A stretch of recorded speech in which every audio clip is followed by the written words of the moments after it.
Hey, all right. We are going to wrap our program with our final segment this morning on two different topics, and they're separated but not by a whole lot. Yesterday, I exposed to you the Fast and Furious project, which is or akin to Fast and Furious, which was just recently perpetrated by none other than the Federal Marshal Service, where the leader, the director of the Federal Marshal Service, was misusing his federally issued firearms license to buy guns, and he was redistributing them to his buddies in his and other agencies, including the TSA. Nothing, ladies and gentlemen, could be more treasonous than that. Because, you see, it's not like I don't believe anybody should be barred from owning a gun. And I don't have a problem with it from that perspective.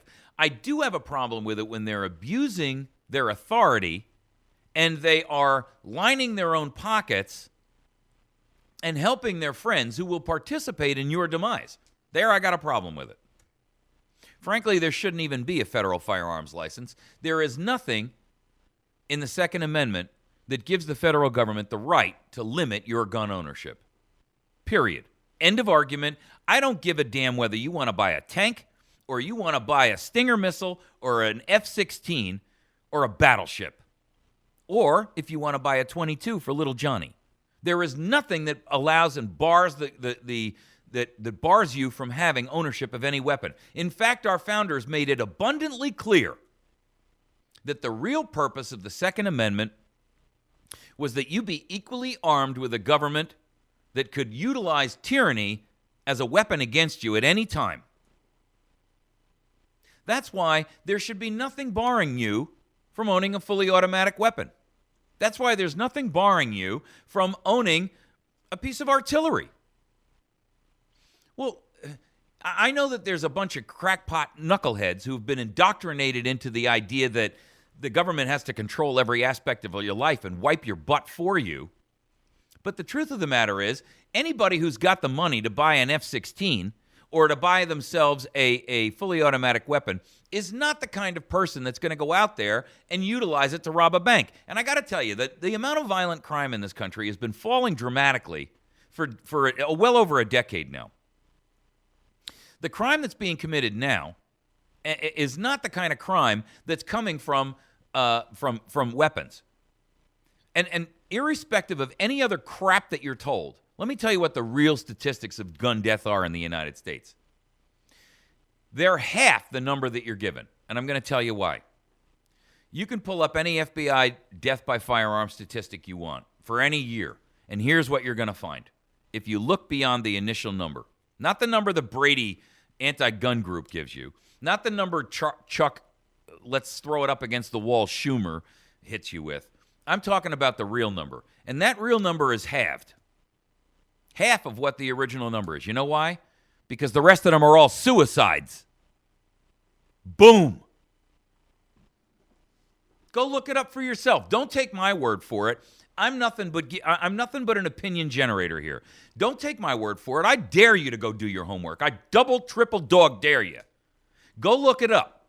25,000 deaths. Guess what? Only 13,000 of them involved a firearm that wasn't used by the person on themselves. And is 13,000 or 14,000 deaths a year, by the way, and we haven't even taken the number out that died from law enforcement, which I might remind you, since 9/11, more Americans have died at the hands of law enforcement than died in all of Iraq and all of Afghanistan for the last 13 years of war. Did you know that? You didn't? Well, you can thank your friends over in the Ministry of Propaganda, the mainstream media, for failing to inform you about the truth. That's the statistics, America. We've had more Americans killed by law enforcement than died in both wars. Hello. In the same amount of time. Same period. Do the math.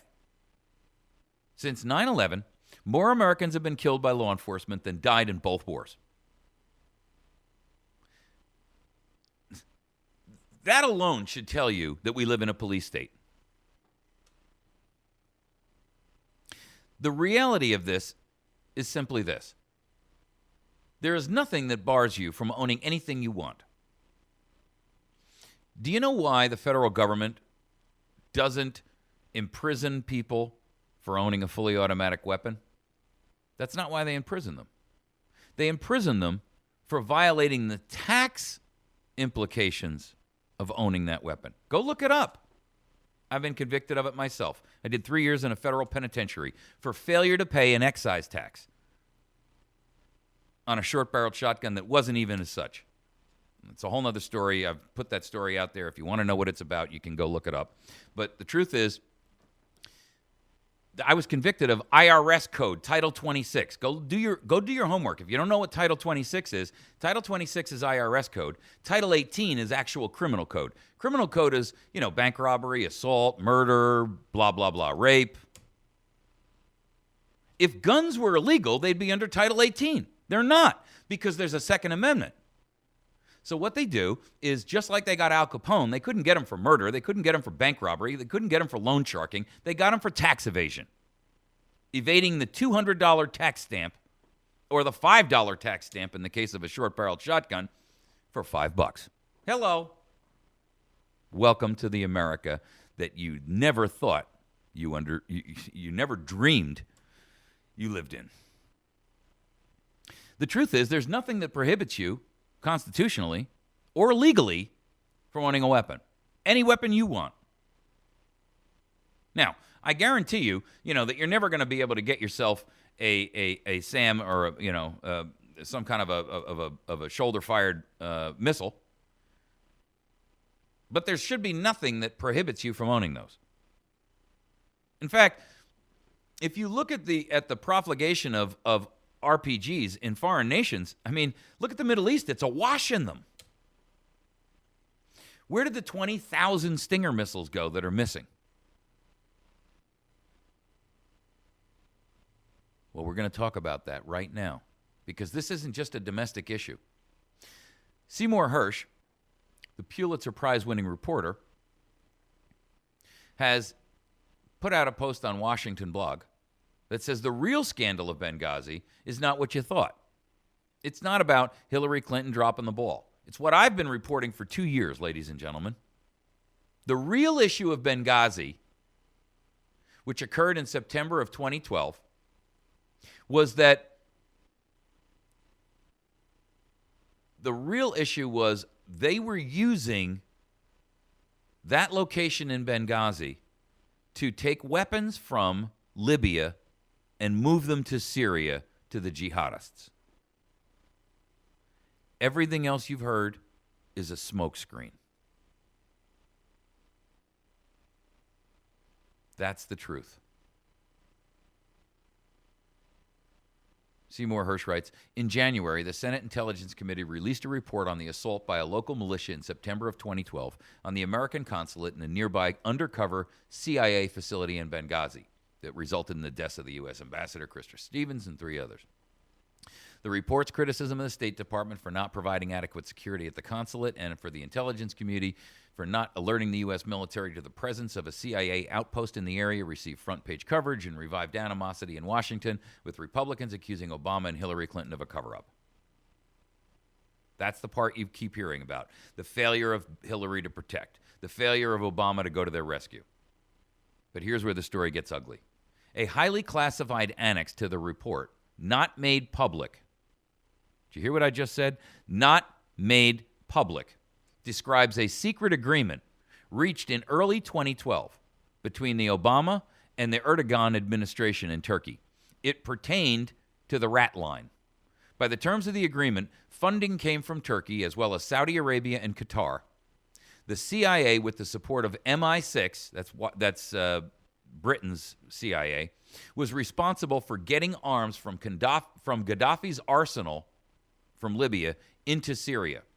A number of front companies were set up in Libya, some under the cover of Australian entities. Retired American soldiers who didn't always know who was really employing them were hired to manage procurement and shipping. The operation was run by David Petraeus, the CIA director, who would soon resign when it became known he was having an affair with a biographer. Petraeus spokesman has denied this ever took place. Well, of course he would, because it would mean that Fast and Furious occurring down in the American Southwest was like could be equivalent to two 8-year-olds trading spitball guns in the playground. This isn't gun running. This is arms running. And there's a significant difference. The operation has not been disclosed. At the time, it was set up for the Congressional Intelligence Committees and the congressional leadership as required by law since the 1970s. The involvement of MI6 enabled the CIA to evade law by classifying the mission as a liaison operation. The former intelligence official explained that for years, there has been a recognized exception in the law that permits a CIA not to report liaison activity to Congress, which would otherwise be owed a finding. In other words, a review of it. All proposed CIA covert operations must be described in a written document known as a finding, submitted to the senior leadership of the Congress for approval. To get around that approval, they simply utilized the liaison concept to avoid having to go to Congress and expose this before it occurred. Distribution of the annex was limited to the staff aides who wrote the report and to the 8 ranking members of Congress, the Democrat and Republican leaders of the House and Senate, and the Democrat and Republican leaders on the House and Senate Intelligence Committees.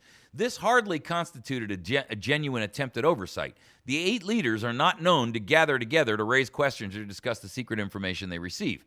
The annex didn't tell the whole story either of what happened in Benghazi before the attack, nor did it explain why the American consulate was attacked. The consulate's only mission was to provide cover for the moving of arms, says this former intelligence official, who has read the annex and said it has no real political role.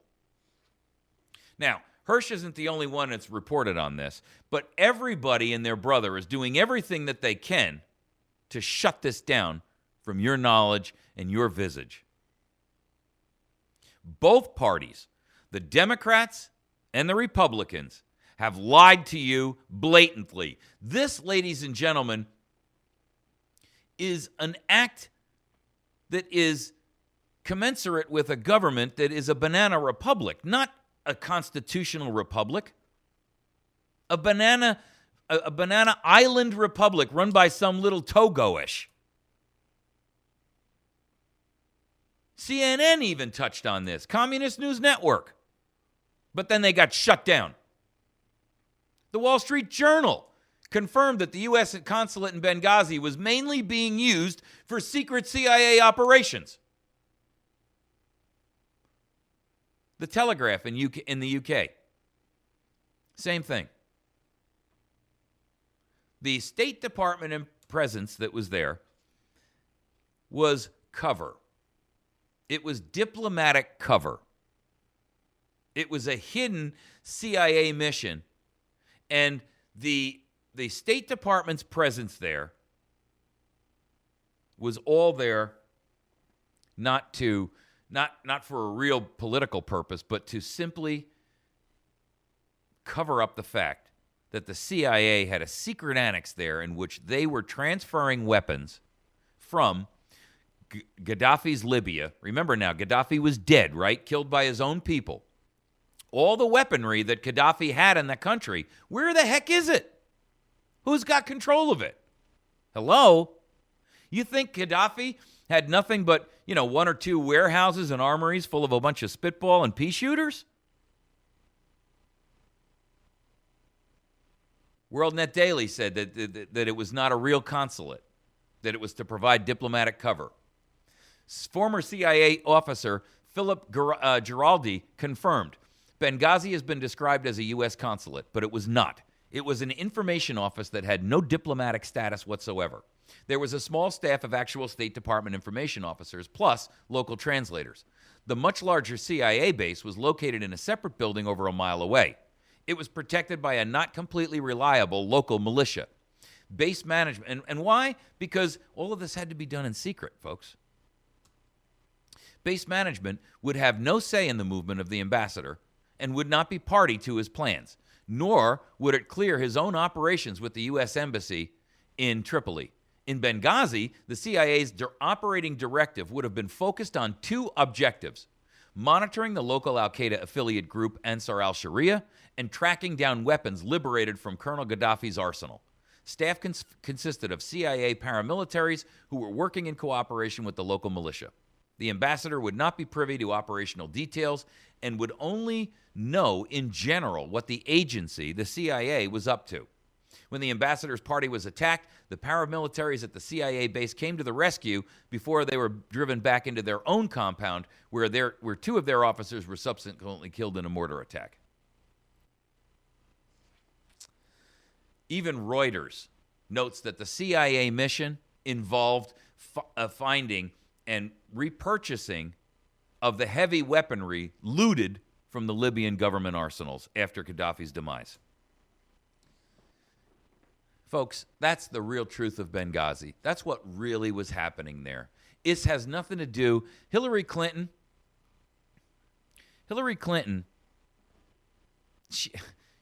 everybody says, well, and I'm not trying to give her any cover here, but it was a sham. That was not what Chris Stevens was there for. That's not what the entire Benghazi consulate was there for. It was only there to give us a reason to have a CIA presence there. That's it, folks. They were taking weapons that were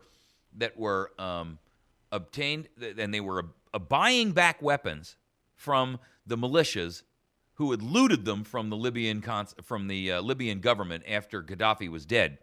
And then they were transporting those using third parties, including Turkey, over to Syria.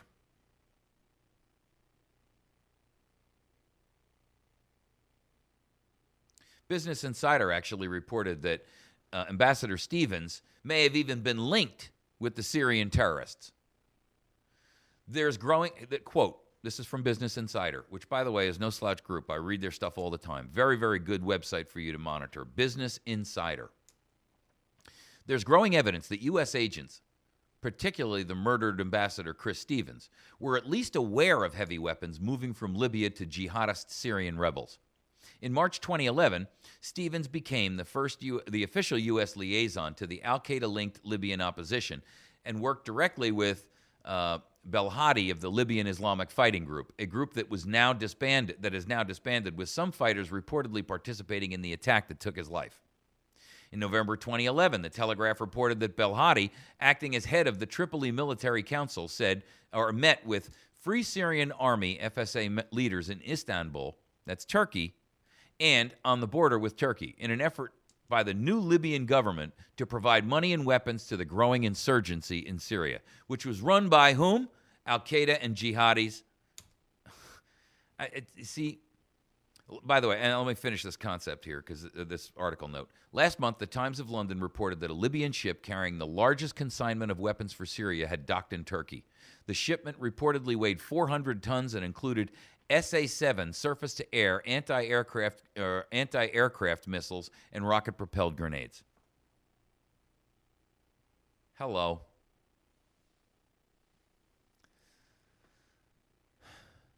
Folks, do you ever hear The Dogs of War by Pink Floyd? I mean, it is the epitome. I want you to go find it, because it epitomizes everything that is dirty and black and hidden and secret and demonic about the people who are involved in this stuff. You have to recognize that their intent is nothing in line with anything that you would imagine as the role of government. They are out there plotting and scheming and conniving and attempting to do the most heinous, corrupt things that the United States of America and the average citizen would never deem it government's job to do. And if you think that they'll only do that in foreign places, You're fooling yourself. You're fooling yourself. The dogs of war and men of hate. With no cause, we don't discriminate. I got to tell you, folks, the currency is flesh and bone. This is an insidious evil that is perpetrated by people who skulk about secret phone calls, hidden communications, plotting and conniving and scheming to control nations, nation-states, populations. They use war as a tool. They care nothing about who's killed, how many children die, how many women are murdered. It's insane. It's insane. They don't recognize borders. They don't recognize sovereignty. They're not interested in justice. They're not interested in honor and integrity. They don't care about constitutionality. They don't care about our borders, their borders, anybody's borders. The whole world is a battlefield to them. Want proof? They've labeled the United States and the entire planet open season battlefield in the war on terror. This is a tragedy and a travesty of global proportion. These people are evil, and they care not about you, about us, about them.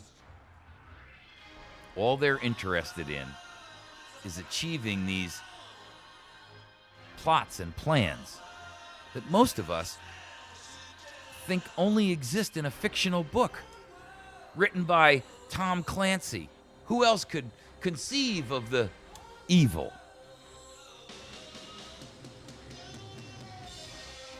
Ladies and gentlemen, the dogs of war are tearing this planet apart. And they haven't even yet begun to work on this country. Not domestically. Oh, they're planning it. But they haven't begun to actually put the plans and the plots into place. And I'll tell you why. They fear your .22 caliber. They fear your Glock. They fear your AR-15. They fear the civilian AK-47. They fear the fact that you have a mind that has not been embedded in oppression for generation upon generation upon generation. And now the question is, will you allow them to make us the first generation to live under tyranny in the United States of America? Mark my words, folks, that's what this is about. The New York SAFE Act allows police to seize firearms without a warrant. In Connecticut, they're threatening to confiscate the weaponry of civilians by kicking in their doors. In California, they've been doing it for ages. They're labeling all of our military with PTSD so that they can prohibit them from owning weapons. The self-same people who have the best and most viable and freshest training. Why? Because the dogs of war have been loosed on the world. And they've been loosed on the world by the 10 square miles of Washington, D.C. They've been loosed on the world, and now they're beginning to encroach right here, right now.